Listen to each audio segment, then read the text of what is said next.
Welcome to the Independent Artist Podcast, sponsored by the National Association of Independent Artists. Also sponsored by Zapplication. I'm Will Armstrong, and I'm a mixed media artist. I'm Douglas Sigworth, glassblower. Join our conversations with professional working artists. Hey, everybody. Welcome back to another episode of Who Wants to Be a Millionaire? No. Oh, no. You got any questions for me? What are my questions? I don't phone any friends. I'm in trouble here. Man. If we wanted to be millionaires, we would have picked another line of work, I think. I guess. Got a gambling problem. I'm one more show away, baby. Just one more. One more? Just need that big one. Just hit it. That's our addiction. Oh, my dreams will come true. I've had an interesting morning. I got my wanted show. You know, like you got the wanted show, like the big one that you won, and then you've got your backup when you're putting your schedule out. Okay. So I get an email at the exact same time from the show, you know, my dream show, the perfect part of my schedule. They're like, hey, we want to have you as the first artist that we walk into our show, and it's a whole thing, a big honor. I want to have you as featured artist. I'm like, awesome, that's fantastic. Nice. And then right underneath it, the backup show. They're like, we regret to inform you that it's like, what? F you. Wait a minute. Want you anyway. Never mind. We're breaking up. You anyway. That is always crazy. I love when that happens. You're riding on cloud nine and you think nobody could burst your bubble, and then you get that, right? Yeah, exactly. So you've got kiln repairs this week again. I don't know that last year's model of Douglas Sigworth would have fit inside that kiln there, pal. That's right. I tried to do a little mortar. That's what my profile shot was me mortaring some of the seams between all the castings. Yeah, no, I wouldn't have been able to squeeze into that tiny little chamber. No way. Yeah. Keep Renee on your good side there, sir. You don't have a good foot, but keep her on your good side. I needed her to climb out of that thing because even though I got in, it wasn't so easy getting out. I've seen that movie. Man. So yeah, you're right though. I think I cursed myself last week. You know, there's a reason that you don't ever tell an actor to have a good show because, you know, it's a curse, right? You jinx it. So they say break a leg. It is. Well, I brought up equipment repairs, and I think I brought it on myself. You did. It's like speaking Macbeth's name in a crowded theater or a theater that's getting ready to have a performance. Not even supposed to say that. Just supposed to say what are you supposed to say? The whatever king? I don't know. I actually don't know what you're talking about Macbeth. I can't believe I'm nerding out harder than you. I guess on the so. That's stuff. Something I should know. It sounds kind of familiar, but anyway. Yeah. So, it was quite the drag because, you know, it never breaks down at a convenient time. It's like leading up to these 3 big shows I've got going here in June and July, and I'm working on repairs. It's like I can't make any artwork unless we have a working glass studio. So that's been a pain in my ass. Do you feel like humble brag and letting me know what your 3 shows are? What do you got lined up? We've got Lakefront, Des Moines, and Cherry Creek.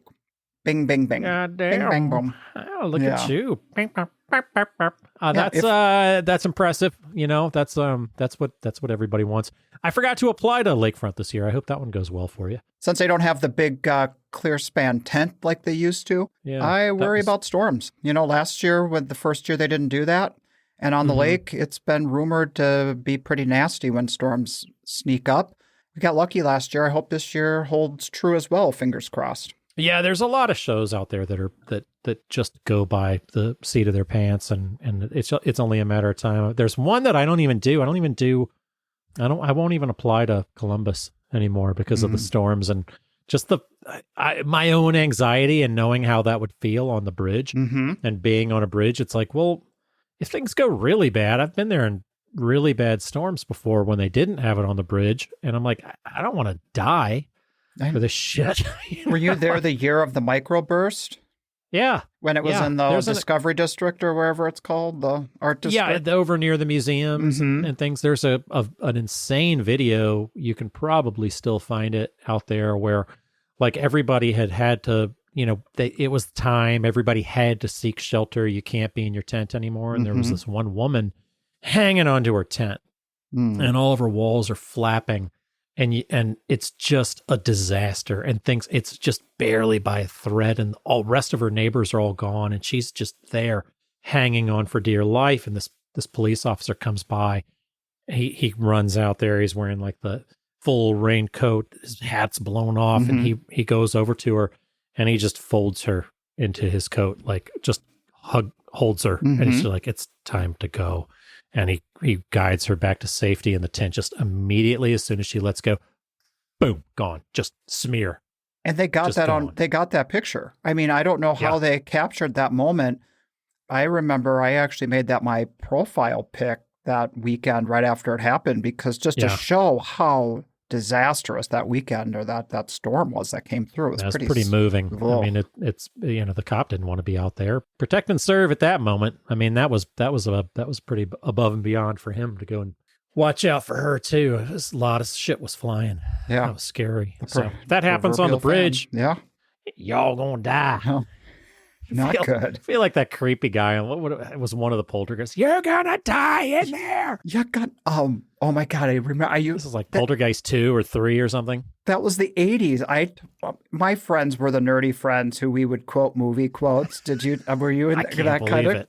Oh, absolutely. Yeah. Oh my God. Monty Python is. We would walk around. We saying, "Let me in. I won't let you in. Let me in. I won't let you in. You're gonna die." Yeah, that's the one. That's exactly it. Oh my God. Speaking of Monty Python, I just read this was pretty interesting. It was like, I think it's Pink Floyd, Led Zeppelin, and there was another, maybe The Who. Okay. I think that completely funded Monty Python Holy Grail. Really? That they were the reason that it went to movies, that they couldn't get a studio to do it. So those bands got together and put that movie out. Wow. Was that the movie where they sang the "Every Sperm is Sacred" song? No, that's The Meaning of Life. Meaning of Life. This was more like, the Holy Grail with Camelot, and that's what they based Spamalot off of when they made the Broadway play. So I'm not dead yet. It's only a flesh wound, all of that. So I'll spare you any more nerding out, but I spent quite a few hours in front of the Monty Python. Well, speaking of high school, speaking of movies, I felt like I stepped into a movie last week. Since I had the time off of being in the studio, and I had to wait for the parts to be ordered and arrive for the furnace. Yeah, I took my mom home. It was her birthday. I took her back home to our hometown. She's past the age where I feel comfortable advocating her hopping in a car and driving by herself. Sure. So I'm like, "I'll take you to Iowa, Mom. I know you really want to go." And I literally felt like I was in like a Coen movie or something. It was just bizarre. It did feel like Sweeps Week all over again. I was like watching the pictures and things unfold from your trip. What a sweet lady. She looked so freaking happy. She was happy. I'm sure it was a challenge, but man, she looked happy. A lot of the relatives are... none of them listen, so I'm not hurting anyone's feelings, I don't think. But I've never seen so many people into their gardens and their vegetables, and we could just have a good old 2-hour conversation about that. And let's just put it this way: it was my birthday present to her, and I think she had a very good time. So that's awesome. Well done, sir. That's a big move. We travel for a living, and I'm witnessing this experience with my mom, who she's not every other weekend or every few weekends out of the month going on a trip, staying in a hotel. So all this stuff is exciting to her and fun. The hotel breakfasts and stuff that we just take for granted because it's just part of the road life, Yeah. Or don't eat. Don't even look at, take the banana and run is kind of my move on the hotel breakfast. There you go. But no, I was thinking about your relatives and your mom, especially. You said, don't listen to the show. My mom does, but then she doesn't talk about it. Oh. So she'll listen. I remember I said something about, and she was like, "Yeah, I know." And I'm like, "Oh God, I already told that story. And you listened to it." You're like, play back the tape. I know. Well, I did go back. I'm like, it reminded me of that. You're talking about Coen brothers, but it reminded me of that scene in Big Lebowski where it's like, "One thing, dude, do you have to use so many curse words?" You typically don't like to curse in front of your parents, do you? No, I don't. The F word ended in art in my household. You couldn't say FART, and I feel weird just saying that after I've spoken. Like you couldn't say it. Really? And where some people are like, oh, the baby did it, I'm like, oh no, we didn't even refer to it. Yeah. That was verboten. So yeah, nope, no cursing around mom and dad. I think I heard my dad curse. Well, my mom once, I had a friend over and he wiped dog crap on the new carpet. Wouldn't that be duty for those who don't swear? No, she didn't say that. Yeah, it was not even that. That was vulgar. It might have been number 2, but she was. I was up in my room, and I heard her say shit. Oh boy! And I heard it. She was in the basement. It was down in the basement. It wasn't like the new carpet in like the living room. We have a little English basement kind of style house. We have a finished basement where a sewing room is. And I just heard shit echo throughout that. Shit. My blood ran cold right now. And I remembered he had dog crap on his feet and then had footprints all over. And oh man, well, footprints, but then he actually wiped it. And I kicked him out and was like, you got to go. And he had ridden his bike over. And I was like, you're a kid, And at the time I was like, oh my God, I got to clean it up. And then it's like, oh, look, shiny, Gilligan's Island is on. And then I completely forgot. I don't even know what got me, but something. It didn't take much. And my ADD little brain, they didn't call it ADD back then. But man, I was like. I think Shiny at 53 does the same thing to you there, sir. Yeah, I think you're right. You're like, I'm supposed to talk to Douglas. And I'm like, who's that? Where am I supposed to go that's right. today? Was I supposed to paint the... God damn it. Anyway, so that's the way that went. So, well, speaking of Shiny, we any moment I expect that Darryl Cox will be joining us here, and he'll just pop up on the screen as we're doing our preamble here. So he's got completely unique work. I'd never seen anything like that before. He is partly a show director, has his hand in getting Art in the High Desert its next baby step to fruition. A lot of work went into it. A lot of great work went into what they did last year. And, right. Hey, look who's here. There he is. Hey, how's it going? Hey, Darryl. You can't see me. Yeah, we can. We can see you. Oh. Yeah. Are you not seeing yourself? No. Okay. That's okay, though. I find it's easier sometimes to have a conversation when you're not seeing yourself. Not me. I just blow myself up to full screen and block you guys out. Hey, our guest this week is Darryl Cox. He's joining us from, where are you from, Darryl? Bend, Oregon. You live there in Bend, Oregon. I do. So we're going to be talking all about your artwork. We're going to be talking about a show that you're involved with there, the Art in the High Desert. Let's start with talking about what's going on right now. What have you been up to these days, and what are you doing in the studio? Yeah, I'm working hard to try to get ready for the first show, which is Cherry Creek. Okay, wow. It'll be the first one since last September. You've had that long of a break. Damn. I have. Wow. I should have more to show for it, too. But I don't. Well, you've got a pretty busy life. I mean, you don't just do art shows. I mean, you do other things, too. You've got that is true. Is this your side gig, or is your other job the side gig? I say that this is my second full-time job. Yep. What is the other gig that you're talking about? So I work at a sign company here in Bend. Okay. I do project management, sales. I started there 28 years ago doing their design work. So I have a graphic design background.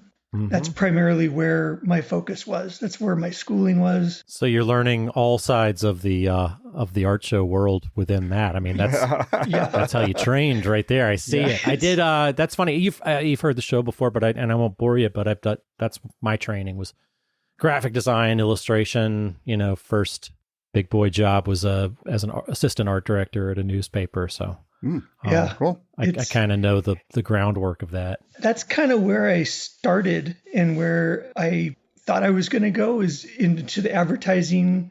I ended up working at a sign shop through college and moved over here from Salem, continued on in the sign world and morphed from doing their design work into sales. So a lot of what I do now is project management, permitting, red tape.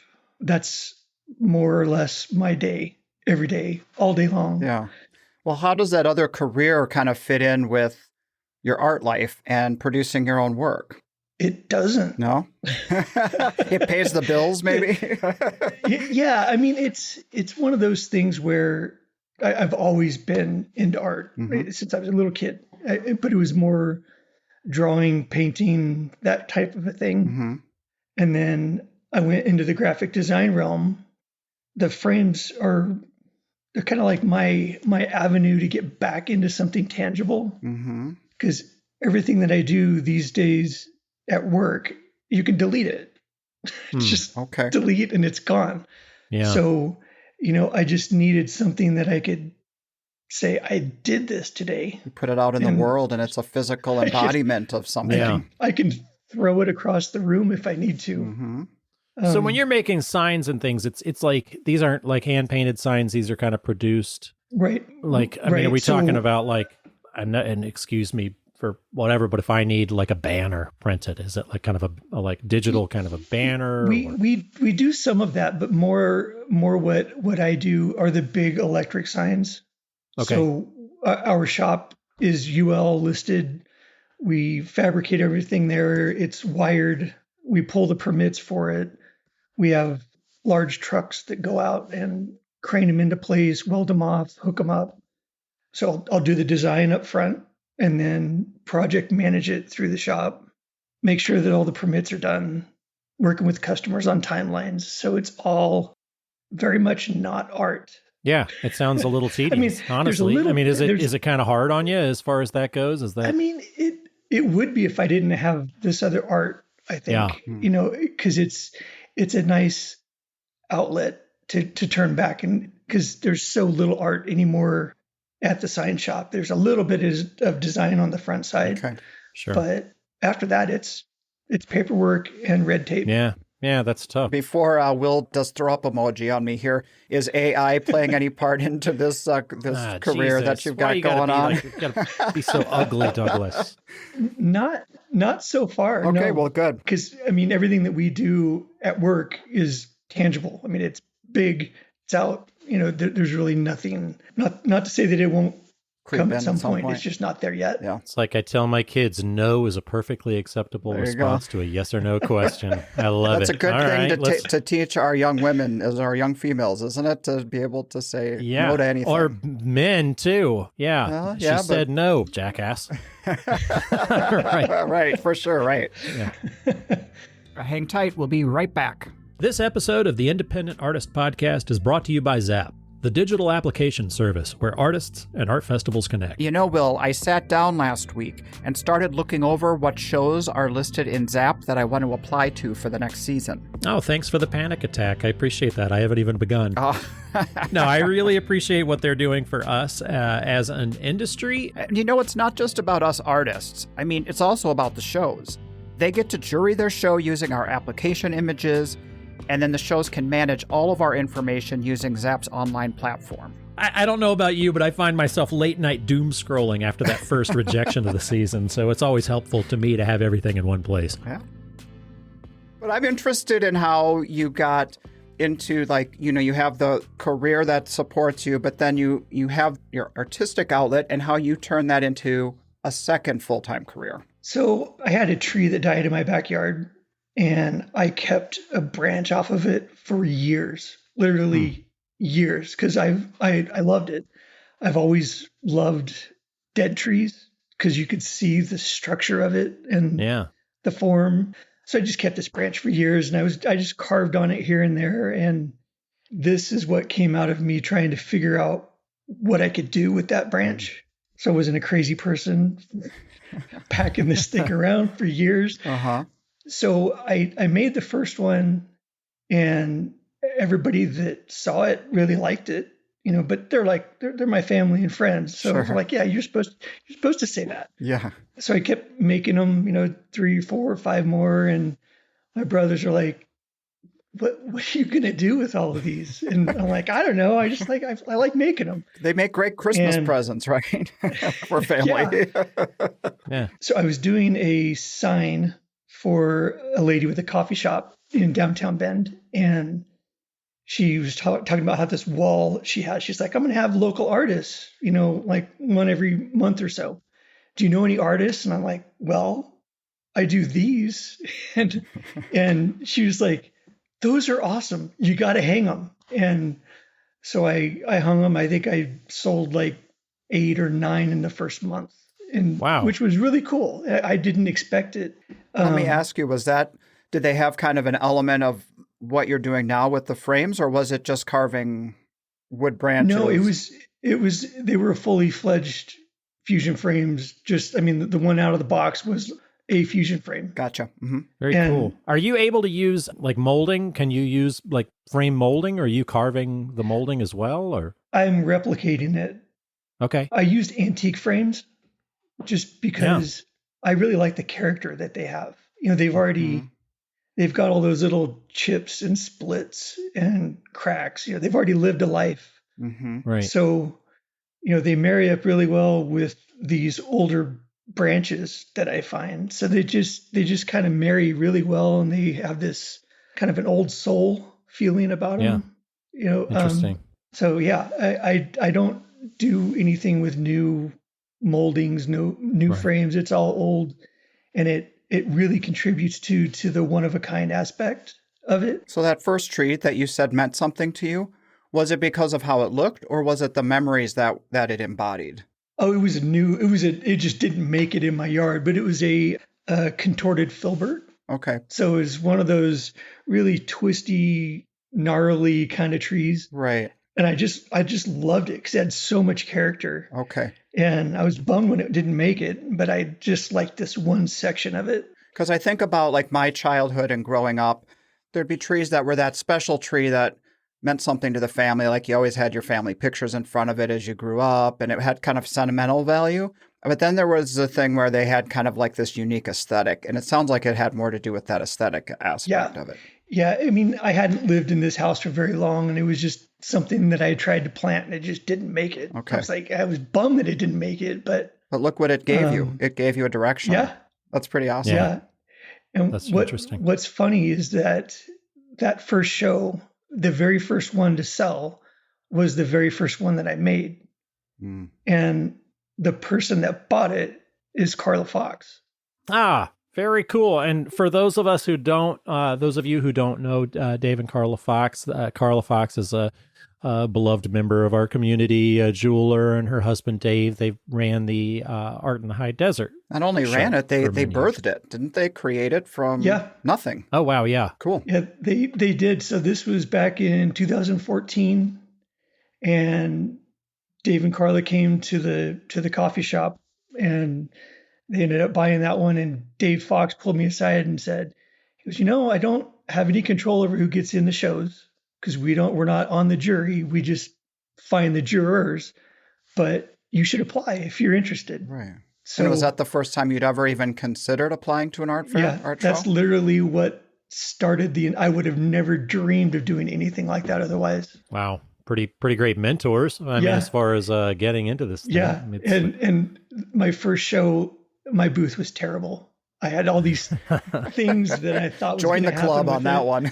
It did not happen with it. And Carla, she would walk by, she would look at me, she'd go, "Show virgin," and just keep walking. That's a great line. I love it. So yeah, that was a huge learning curve that first year. Did they offer advice, or did you just kind of figure it out as you went? They offered advice at the show. They were like, "Your tent is way too dark. You need to do something about it." Mm-hmm. So there was that, but I kind of think I'm a quick study. Yeah. So looking around and going, okay, I know what I'll change for next year. So it was a huge change the second year. I think a lot of us are like that. If you get anywhere in this business, it's looking around and learning, being a fast learner. And I'm going back to it. I just I'm laughing about that. I'm like thinking about my first booth, and I know I had black walls. Okay. And I just bought a mountain of black pro panels. So I'm totally going back. But at the same time, my work has gotten so much bigger that there's not that much black in the back because it's covering up most of the walls. That seems almost in line though, Will. It doesn't seem like us. We showed up we didn't get actual hotel banquet skirting, But my mother-in-law made banquet skirting for us, and we Nice. Velcroed it to a tabletop, and it was embarrassing that's where we started. That's awesome. You know that show that, what is it, Bonnie Blandford and... the garage sale art show or something like that. Anyway, they should require you to display on your first booth. Like that should be part of it. Just bust it out. But man, I feel like we've all grown so much. It's interesting. But you had those mentors. You were going to be emerging slightly fully fledged, pretty much the same way you did with your first pieces, which is what you're making now. I mean, how long have you been doing this? 13 years. Cool. From the start. I didn't do my first show until 2014. So that first 3 years, I was just kind of, I was making them and storing them. Well, for those who don't know your work, we kind of introed it last week on last week's episode, talking about that we would love to talk to you. But it's like this perfect combination of structured and organic pieces. It's like you described, tree branches that grow into these frames. I'm kind of curious as to like how you first decided to merge those two kind of pretty dissimilar objects. What made you think let's put these two pieces together and turn it into a unique sculpture?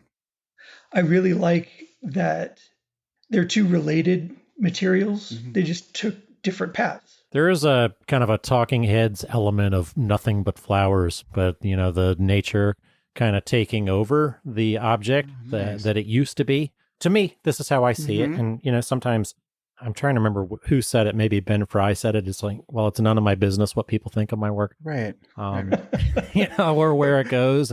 But that's how I have seen it, where I'm like, wow, it's kind of taking it back over, but then the branch itself has died. So it's there's a antiquity to both elements of that, right, that I really enjoy when I see it. I wonder, when you are selling the work, do you feel that way? Like, because people must do certain things with it. I mean, frames are meant to be showcasing artwork, but you can't put a piece of artwork in it necessarily. Right. How do you feel about that? I spend a lot of time answering that question at shows. Like, what do you put in it? And I tell people nothing. It's tired of being a frame. It's the thing. And it is what it is right there. It wants to be its own thing right now. And if you turn it into a frame again, you're going to demote it. So that's a good reaction, though, because it does take away that, we all get those dumb questions, and not dumb, but you know what I mean? It's an entry point. They're dumb. Yeah. Well, and what I tell people is, I ask them, see how there's a little bit of mystery about it? Yeah. And they're like, yeah. And I go, that's because there's a question going on, between the two, and there's a balance between the two. And if you put something in it, then that question is answered, and all the mystery just goes away because it becomes about that thing that's inside it. So it's a lot of that. That's one of the mysteries that come to me is like, will you describe the frame as being used for art? And I've just came back from a trip to my hometown with my mom, where I saw a bunch of relatives that are older. And I think of it as the portraits that the family had on their wall. And so it kind of, to me, ties into a little bit of like family roots and history and all that kind of stuff. And so it does generate all sorts of different reactions, I'm sure. Oh, yeah. I've got a whole stack of heirloom photos and like hand-colored tintypes, just a whole stack, because I can't throw those away. Mm-hmm. I mean, that's somebody's grandma, wow. Mm-hmm. Yeah. So, are you ever tempted to do something with them? I do. I'll be probably forever known as the frame guy. That's at the art shows they walk, that was the frame guy. But I do mixed media pieces with them. I use encaustics. I just love doing that. I don't have a whole lot of time to do that, but I would love more time to do those. Yeah, wouldn't we all, right? But yeah, I do honor those with a different, because it's hard to take somebody else's photo that you don't know and hang it up on your wall. It's just like, who is that? Mm-hmm. So if you take that and honor it a little bit differently and turn it into art, then it's a little easier for somebody to accept, okay, I can handle that. How do you make your work as far as timing goes? I mean, it is 2 full-time jobs, like you said, and you have a full-time job that you do roughly 9 to 5. I'm sure it's different, but like you're a weekend warrior kind of thing, or it's nights and weekends, and I like it. It helps that I don't have to do it. Right. I do it because I like it, and people ask me if I'm going to ever do it full time, and I don't want to say no, but there's a fear that I won't like it anymore because I have to do it. That's legit fear. I don't know. It's a big gamble to just try it, Right. Yeah. Because I don't want it. I don't want to lose my love for it. I like them. They're all completely different. They get their little personalities as they go, and I couldn't do the same one twice if I had to. So right. I enjoy that part of it. Every time I think I've done these every way that I can do it, I realize, no, I haven't. None of that is working. Try something different. If you did your current body of work full time, I could see you doing encaustic paintings on top of tintypes at night and on weekends. And all of a sudden, you're probably right. Because the first one's become a job, but I mean, it is a job, and it is a full-time job all the time for us all. And to have 2 is daunting. Like you said, you've got to love it. And when I'm working on something new, I get excited to come back in the studio. And then when I'm repeating something that I know sells, that I feel like I have to have in my booth, that's when the chore comes in. But do you feel like you would make these pieces, whether or not you did shows or whatever, but the shows are a good way to actually get them seen and get them, in the public's eyes and in their hands? Yeah. I think I would make them regardless. But it kind of seems like you can be selective then and say, well, I'm only going to do 4 or 5 or 6. I don't know what your schedule is like. And they can be the shows you get into that fit all the other aspects of your life. Right. Do you try and stay more in the Pacific Northwest for doing shows? Yeah, because I take my vacation days to do a show. Wow. Are you married, Darryl? I was going to say. No.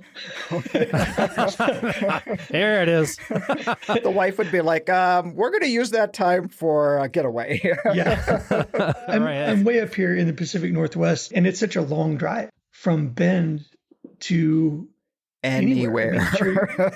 Anywhere. Yeah, dude, that's nuts. I think it's a bitch to drive from Santa Fe, and it is, but that's different. That's a different.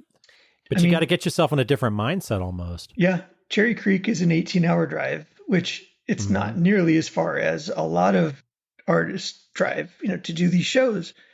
But I leave, take 2 days, get there, do the 3-day show, and then 2 days back, and it's back to work. My day job is building up as I'm gone. Right, because things had to slide or had to be left for the to-do list when you get back. Yeah.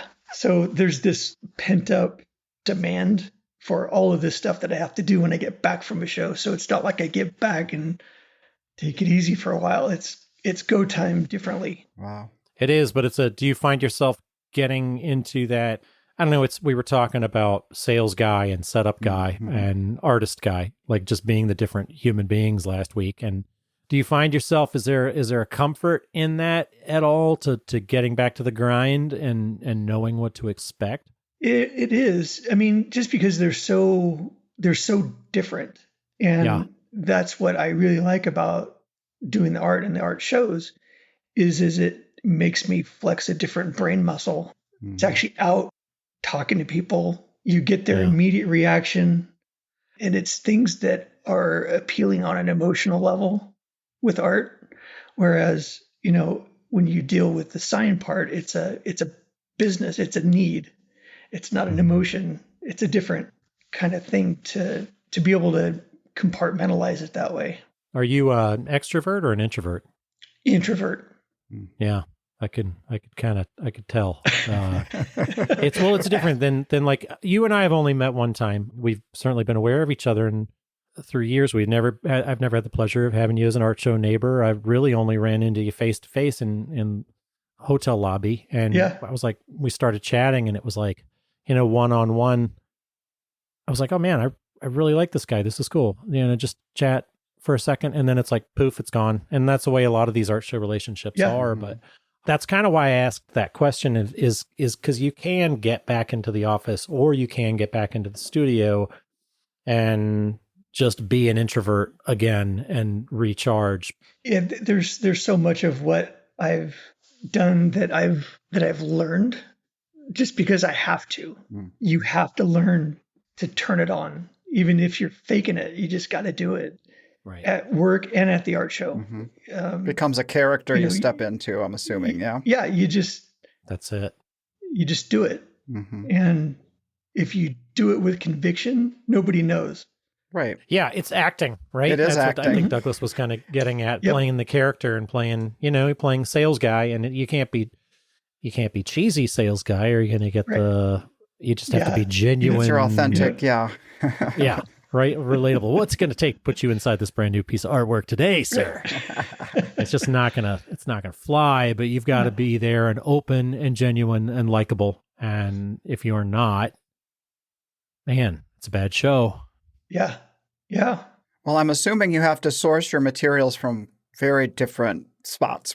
So how do you find what you're going to use? It depends on if it's a commission or if it's something that I'm doing just because I want to do it. So I go on long walks, and usually when I'm not prepared, that's when I find like 10 pieces that I have to bring back. And I end up, strapped on my shoulders and carrying them. And then the times where I'm doing a commission, they really want an oak branch. And I go out and I look and look and look, and I can't find anything. So it just depends on what I'm sourcing. I have a collection of branches that I have that are just cool. I just like them. And I've got this huge collection of frames that are all antiques and old and one of a kind. And I just kind of lay them all out and see which ones balance each other. Having a graphic design background, I'm looking for that shape that is pleasing, that there's an equal amount of negative space and movement and structure. So that plays in your other life plays into this too. Right. Okay. I don't know why I bristled when you said the word commission. I know why you bristled. All of our listeners know why you bristled. Just the idea of somebody putting a little bit more control on something like your work just kind of made me bristle a little bit with the whole, like, I want an oak branch. And there's got to be an element of you too that's like, you'd like it a lot better if you let me use this piece of St. John's walking stick. It's going to look a lot better, but okay. And I get it. My grandfather ran a wood company and was always really interested in different veneers and different woods. But man, I can imagine that is a different beast of that commission work. It really is. And they're not my favorite. I just have to find the balance that I'm comfortable with. I won't ever do one that I don't like. I want to be able to, if they back out, be comfortable putting that up for sale for anybody else to buy. It can't be specific enough that it's just only going to ever appeal to one person. Do people bring you their frames sometimes and say, I want you to use this and something like it might have a special place for them or something? Yeah, I've done that, which is cool because those are the heirloom, and I'm just looking for the complementary branch.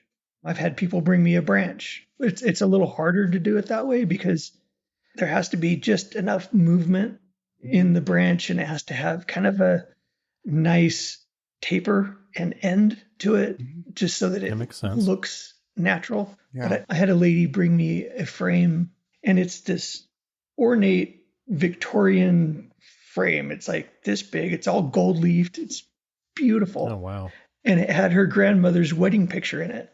And I'm like, I can't take that. I can't cut that up. And she goes, she was a bitch. Cut it up. Get rid of it. So it was great. Like, so Darryl, you shouldn't be talking about your customers like this. But now if I'm with you now, it was the grandma. Yeah, she was like, no, get rid of it. Cut it up. Get rid of the juju. It's bad. So that was a fun one. Well, we've had people ask us if we would roll relatives' ashes into glass, and we don't want to touch it. I mean, we don't want to touch it, but it's more so that we don't want to mess it up. And like, what if it doesn't turn out right? And they don't like how it looks, and now we've used all of Grandma's ashes, and we could get ourselves in big trouble that way. That's a whole different level of stakes right there. Definitely.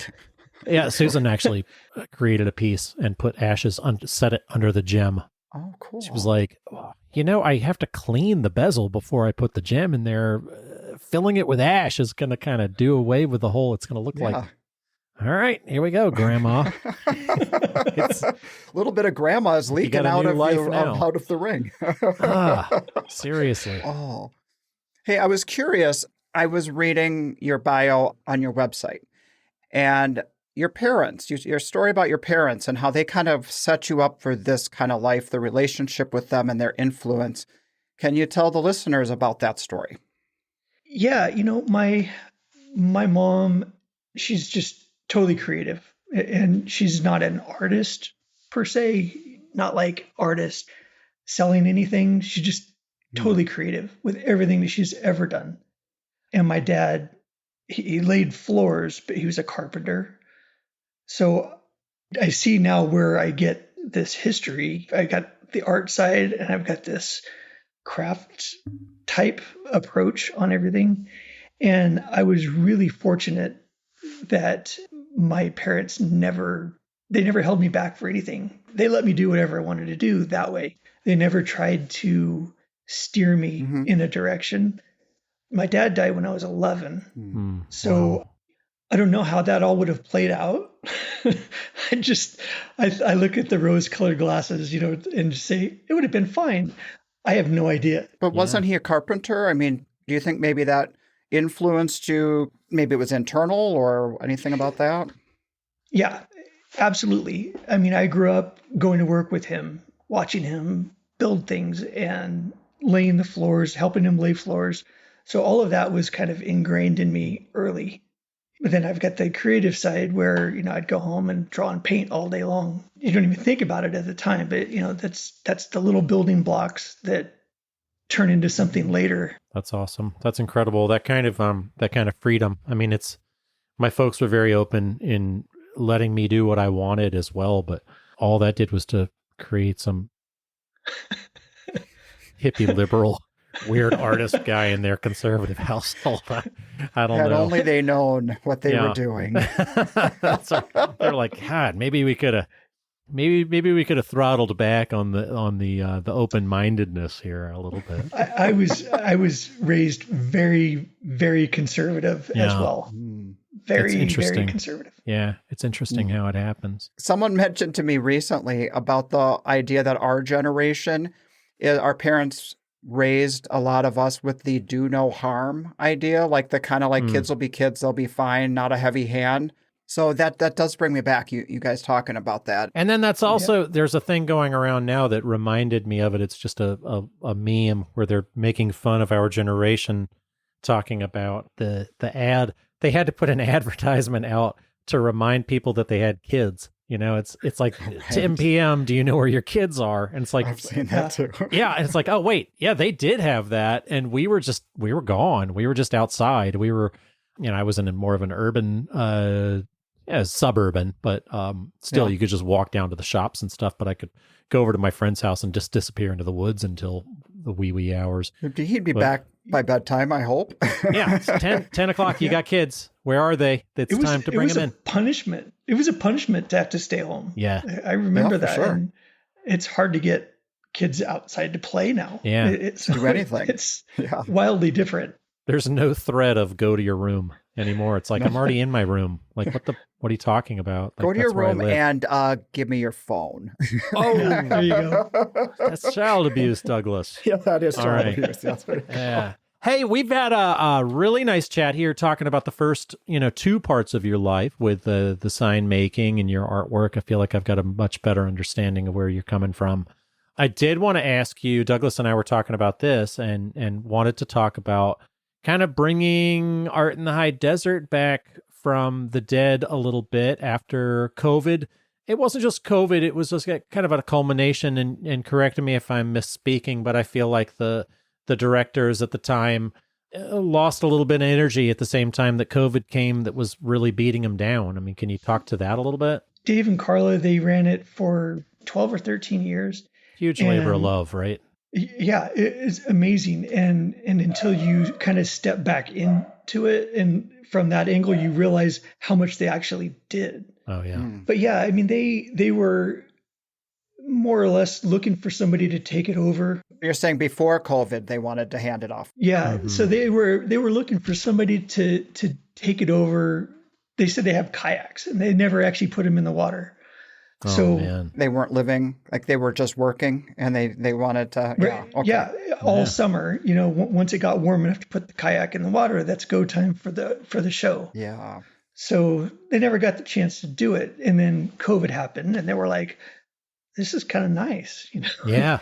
we get a summer. We got to spend time with our grandkids. We had to be real quiet about that realization. We're like, oh man, I kind of, Yeah. So, but I think Art in the High Desert, it does a huge service for the Pacific Northwest for some of the reasons I was talking about previously, where those of us that live up here, there's so few shows that you can do without driving 20 hours to get to them. Mm-hmm. So trying to keep that alive was important. I'm guessing for artists and for the community. I mean, it's a dual role. Yeah, I mean, I know a lot of artists that they do Art in the High Desert, and then the next weekend they do Art in the Pearl. And that makes it worth the drive, right. to get here. If they could just stay the week, do Art in the Pearl the next weekend, then head home. Art in the High Desert, you guys were down, like 2020, obviously, everything got canceled. But then it was down 21 and 22, and then there was some kind of baby steps, rebirth, regrowth of trying to get the show back up last year. And so into this year, have you taken it almost completely over? Or is it committee? Is it a committee? It's a committee. Okay. I'll circle back to that. But we tried it last year at the Expo Center, which was a different town, right? Yeah, it's Redmond. It's a whole different dynamic. Right. Different. Okay. River Falls, Wisconsin ain't Minneapolis, Minnesota. Right. Close isn't it? Yeah. There were so many really cool amenities at the Expo Center. The grounds were beautiful, the views beautiful, parking, everything was perfect except attendance.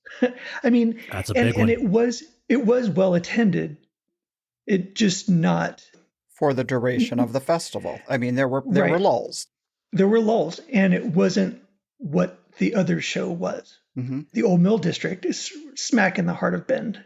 It's like the hub of Bend.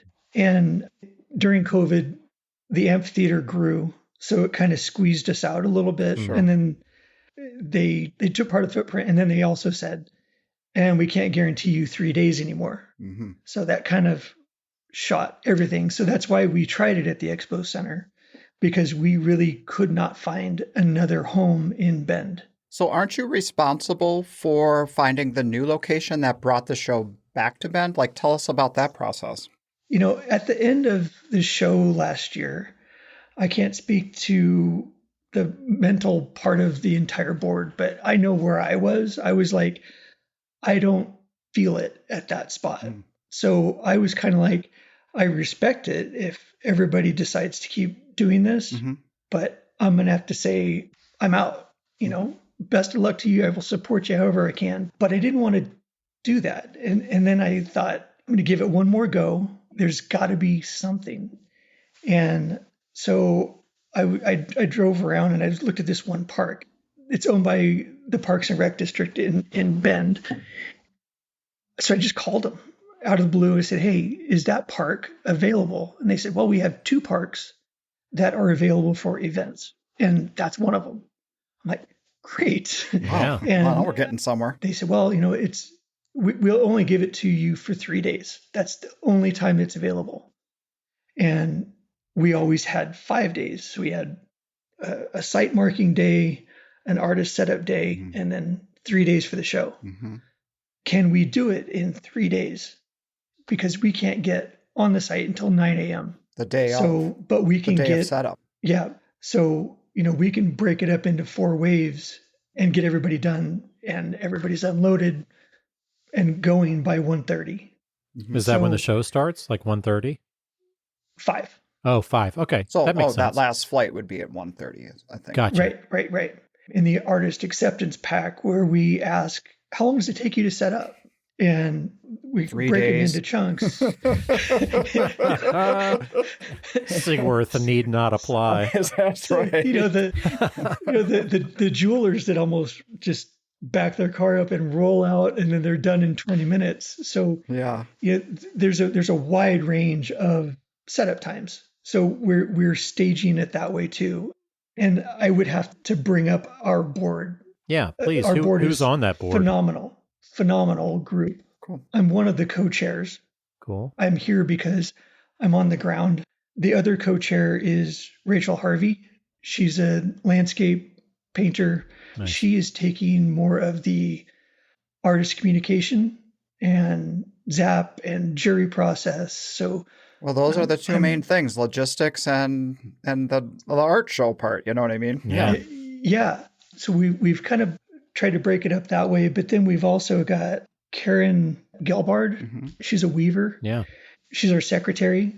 Brian O'Neill. He's a ceramicist. He is taking care of our marketing. Okay. He's working with Dave Fox to get us in all of the publications that we need to be. And Allison Antelman, she is a jeweler. Awesome. She takes care of all of our social media. So I know Allison is not from your area, so people who are working on this are from all around, it sounds like, the country. Yep. We've sort of segmented everything out so that not any one person is overwhelmed.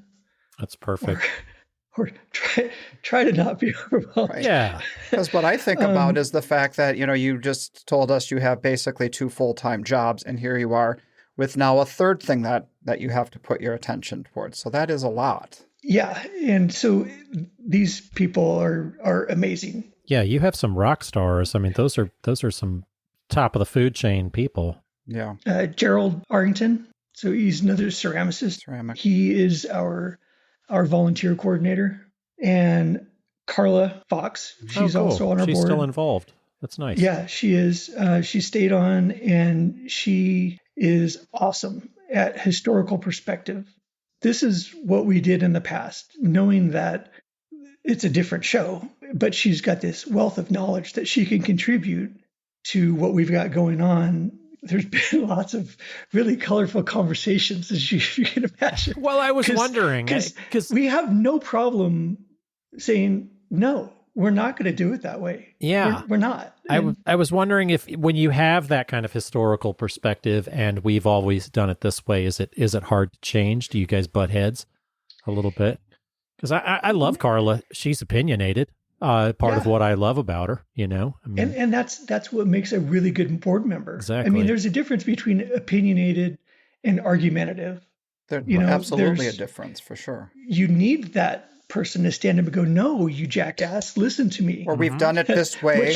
We've tried it that way, and this is what the result was, because then you have at least the facts and data to back it up, instead of just being, I think it should be this way, Right.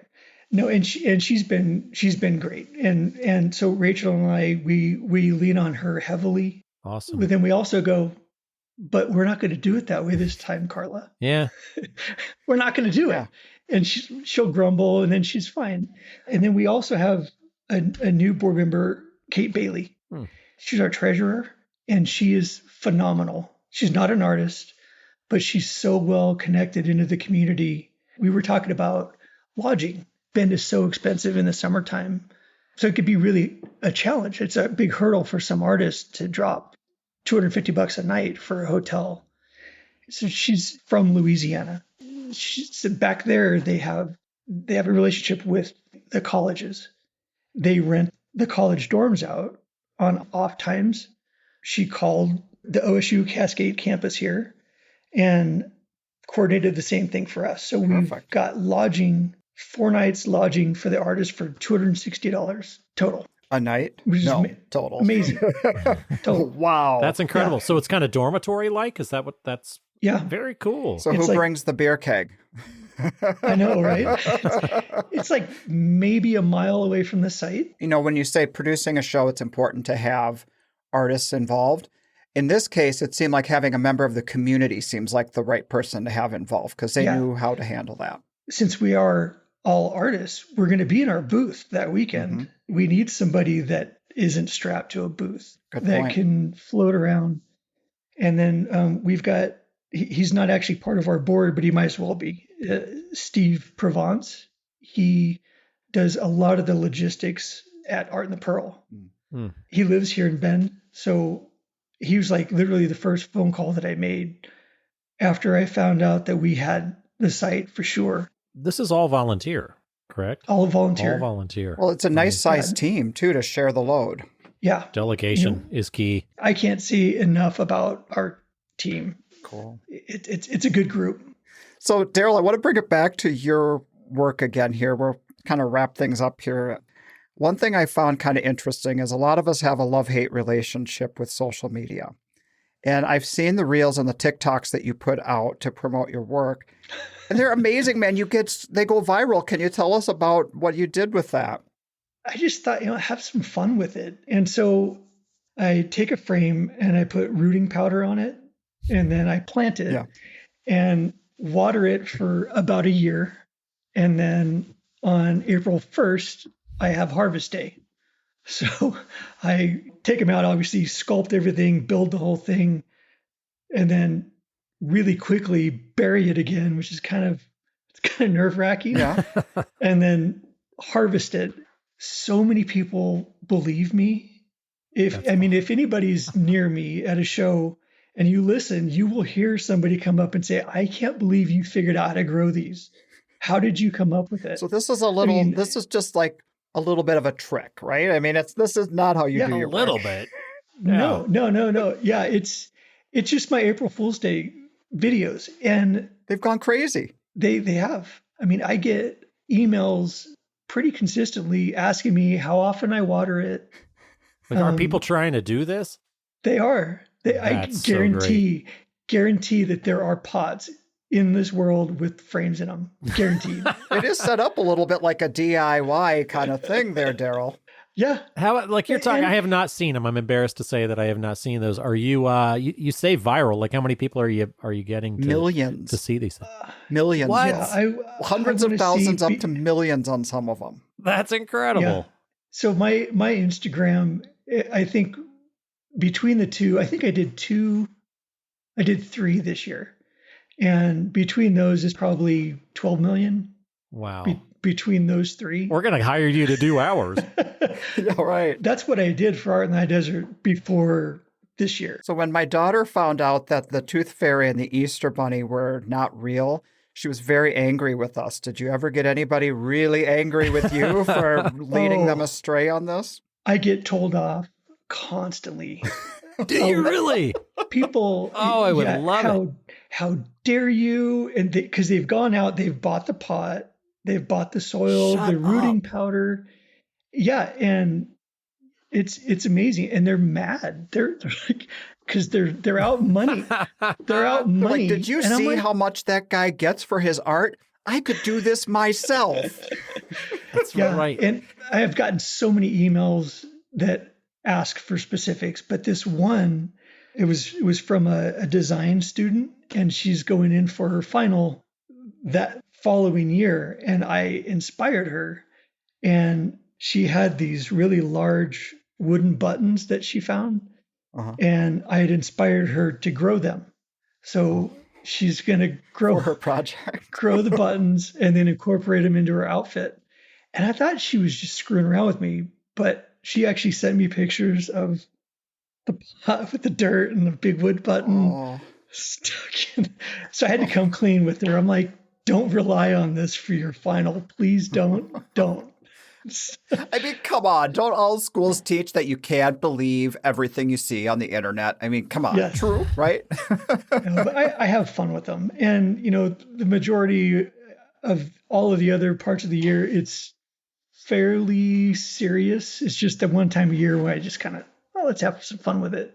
It's perfect. I mean, it's a great example to just to do that, and just have a little bit of fun with our social pages and not be so stone-faced with it and let it grow, right? Let it grow, baby. Yeah.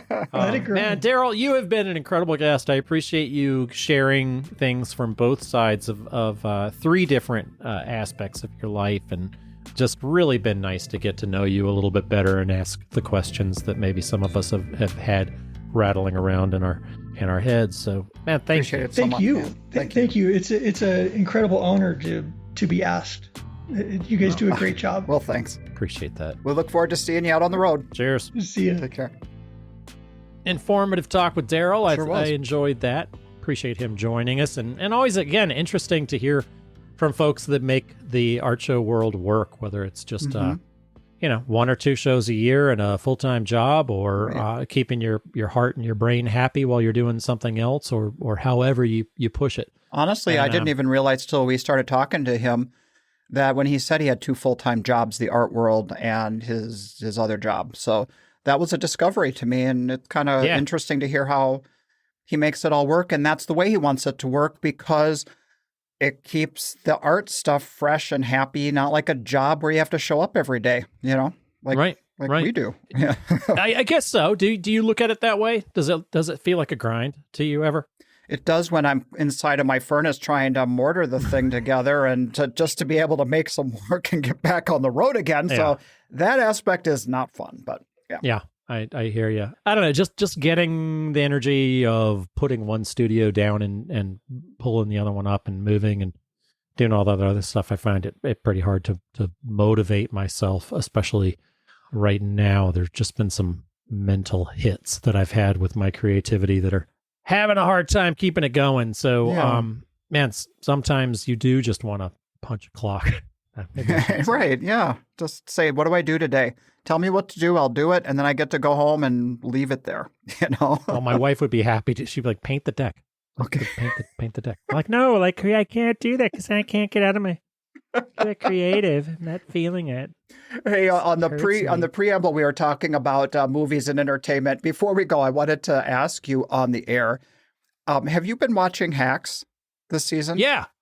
No. Yes and no. We actually missed season 2. Oh. So we went to sit down because I really enjoy that show. We sat down to watch season 3, and I'm like, wait a minute. We're watching the recap. I'm like, I don't know who that is. Oh, you missed that one. I'm not that old. Okay. So we missed season 2. So we just finished that. We'll start it tomorrow. Well, last week, I'm not going to give anything away, but they have a segment where Deborah Vance is part of an improv troupe. And so all the stuff that we've been joking about with the yes and stuff, they did all of these funny things that were kind of making fun of improv. It was total riot. I say skip the going back and just go to last week's episode. It's a standalone. It's pretty freaking hilarious. Yeah, my wife and I have a almost like a phobia for improv. You don't. Like there's almost you love like just letting the shit fly. Oh, I love letting the shit fly, but like I'm not gonna be a little teapot and fill up the cup. Oh, yeah. And I'm not gonna be like, oh, I'm on a train. Well, I am a train. And it's that's exactly you nailed the whole bit right there. Do you ever hate something so much that you actually like it? There's got to be a German word for it. It's like they've got Schadenfreude, but it's not that. But it's like I hate improv so much that I actually enjoy like seeing photos of improv groups. Like Susie and I have this thing where I'll send her, or she will send her a picture of an improv group, sure, and a a cappella singing group, and say which is which, and you can't tell. There's some similarity in how shitty they both are. There's something very similarly performative about each of them, right? And equally just horrifying to me. Just honestly more horrifying than any horror movie has ever been. I remember doing the show actually in Raleigh, North Carolina, or it was close to Raleigh. That's what it was. Okay. It was a little one-day show. It used to be just smoking. Okay, just a killer show. Art show, art show. Mm-hmm. Art show, yeah. And it was in Cary, North Carolina, just this one-dayer. And they couldn't get the parking or whatever because the church was right there on the street. But back in the day, you could go and pull a whole, killer weekend out of just like an 8-hour day. Yeah. And but I was out on the street and they had this women's barbershop quartet that came by. Sure. And I was just like, this is the worst thing I've, like, for me. Yeah. Some people like it, Yeah, but for right. me and where my tastes lie, I was like, this is the worst thing I've ever seen. Yeah. This is as horrible as it possibly gets. Just like, and they're all just like, because they all put it, and that's where the improv comes in. They're like presenting their note. They're like, oh, Yeah. and then it's just so shitty. And that's when So- you start laughing at them and they feel like you're laughing with them, right? I guess. Maybe they're like, why is that guy looking like we're literally just sawing the heads off of human people? Like, what? Yeah. Why are we? I was just like, oh, like, are you really doing this? Yeah. Just like, oh man, it's just so. I feel like All the audience is listening to us right now with that same look on their face right now, Will. So maybe we should cut our losses and say, it was great being here, and we'll see you next time. Or we could until we meet again. I'm gonna go bang my head into the wall. All right. Talk to you soon, my friend. All right. Have a good one, man. We'll see you out You there. too. Bye. This podcast is brought to you by the National Association of Independent Artists. The website is naiaartists.org. Also sponsored by Zapplication. That's zapplication.org. And while you're at it, find us on social media and engage in these conversations. Be sure to subscribe to this podcast to be notified when we release new episodes. Oh, and if you like the show, we'd love it if you would give us your 5-star rating and offer up your most creative review on your podcast streaming service. See you next time.